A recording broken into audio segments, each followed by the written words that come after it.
গেল 1 থেকে 2 বছরে সারা বিশ্ব জুড়ে বিশেষ করে দক্ষিণ এশিয়াতে যে অস্থিতিশীল পরিবেশ তৈরি হয়েছে সেটা ছড়িয়ে পড়েছে সারা পৃথিবীর বিভিন্ন দেশে। আর একটা কমন চিত্র হচ্ছে, পরিস্থিতি যখন সামাল দিতে ব্যর্থ হয় শাসক গোষ্ঠী, শ্রীলঙ্কার প্রধানমন্ত্রী থেকে পালানোটা শুরু হয়েছে, বাংলাদেশ দিয়ে শেষ হয়েছে।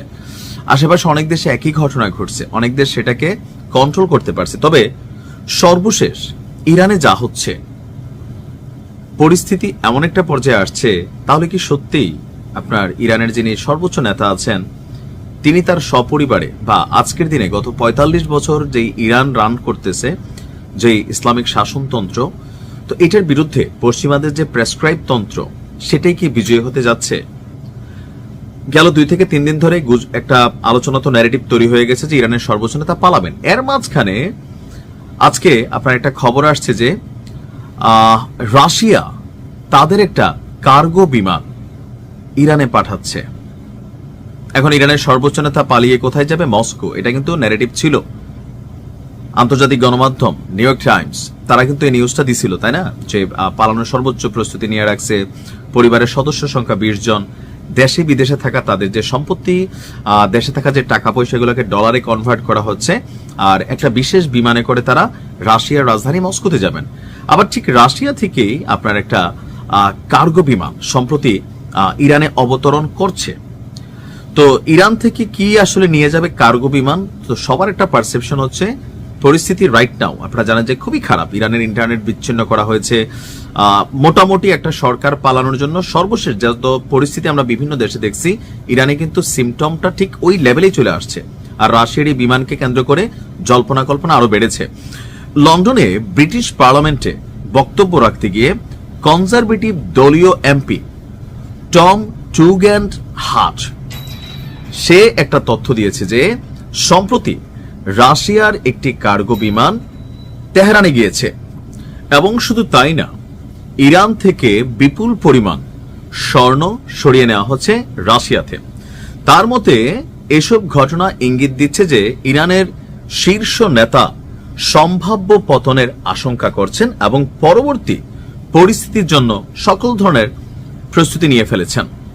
তার বক্তব্য হচ্ছে, আমরা দেখেছি রাশিয়ার কার্গো বিমান তেহরানে নামছে, সম্ভবত অস্ত্র এবং গোলাবারুদ বহন করে তারা ইরানে নিয়ে গেছে, এবং ওই কার্গো বিমানটা ফেরার সময় খালি ফেরে নাই, সেখান থেকে ইরান থেকে বড় অঙ্কের স্বর্ণ নিয়ে বের হয়েছে।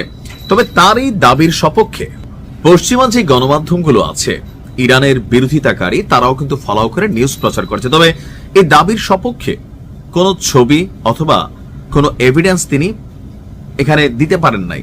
তবে এভিডেন্সে কি আসে যায়? এই মুহূর্তে ইরান উত্তাল। একটা ছোট্ট অগ্নিস্ফুলিঙ্গ থেকে বিশাল একটা ঘটনা ঘটবে। তবে এই ঘটনা যদি ঘটে, আপনার এখানে যেটা হবে যে ইরান, ওই যে ট্রাম্প একটা টুপির ছবি প্রকাশ করছিল যে মেক ইরান গ্রেট অ্যাগেইন, 1979 সালের আগে বা 77-এর আগে যে ইরান ছিল সেই ইরানে ফিরে যাবে। আর সেই ইরান ছিল গোলামের ইরান, সেই ইরান ছিল পশ্চিমাদের রুটিতে পালা একটা ইরান। সেই ইরানে রাজত্ব করত পশ্চিমাদের বিভিন্ন এজেন্টরা। ইরাক শেষ, আফগানিস্তান শেষ, সিরিয়া শেষ, সৌদি, দুবাই এগুলো তো আগেই কন্ট্রোলিং এ আছে, বাকি ছিল ইরান। একা লড়াই করে আসছিল। তবে এই লড়াইটা আসলে এতটা কঠিন হয়ে যাবে হুট করে। ইরানের বক্তব্য শুনছেন তো, টোটাল খেলাটা ইসলি এবং এখানে মার্কিনীদের যে এজেন্ট আছে তারাই কিন্তু আসলে এই খেলাটা খেলাচ্ছে। তবে এ নিয়ে রাশিয়া তারা আপনার তেমন কোনো কথা বলেনি। অপরদিকে ব্রিটিশ গণমাধ্যম দ্য টাইমস তারা এক প্রতিবেদনে বলছে যে ইরানের পরিস্থিতি খারাপ হলে বিক্ষোভ নিয়ন্ত্রণের বাইরে চলে গেলে এই মুহূর্তে যে পরিস্থিতি হয়েছে, যে কোনো মুহূর্তে ইরানের সর্বোচ্চ নেতা পরিবারের সদস্যদের নিয়ে মস্কোতে যাওয়ার একটি প্ল্যান বি রেখেছেন। আর এটা একটা গোয়েন্দা প্রতিবেদনের ভিত্তিতে প্রকাশ করা হয়েছে, যেখানে উল্লেখ করা হয় ওনার ঘনিষ্ঠ মহল, ছেলে, সম্ভাব্য উত্তরাধিকারী মোস্তফা সহ কয়েকজনকে নিয়ে দেশ ছেড়ে যাওয়ার প্রস্তুতি নেওয়া হচ্ছে। আর সেই জন্যই নগদ অর্থ সম্পদ জড়ো করা হচ্ছে। ফ্রান্সের দৈনিক লে ফিগারো বলছে, ইরানের কয়েকজন শীর্ষ কর্মকর্তাও তাদের পরিবারের জন্য ফরাসি ভিসা পাওয়ার চেষ্টা করছেন। প্যারিস ভিত্তিক এক আইনজীবীর মাধ্যমে এই সকল উদ্যোগ নেওয়া হচ্ছে। তো সব মিলিয়ে এখন পর্যন্ত ইরানি কর্তৃপক্ষ রুশ কার্গো ফ্লাইট, স্বর্ণ হস্তান্তর, ভিসা আবেদন বা বিকল্প পরিকল্পনা নিয়ে কোনো বিষয়ে আনুষ্ঠানিক মন্তব্য করেন, এটা করেও না। বাংলাদেশ থেকে আমরা এটা তো বুঝতে পারছি। আল্লাহ জানে ভালো কি হতে যাচ্ছে, আল্লাহ হেফাজত করুক। আসসালামু আলাইকুম।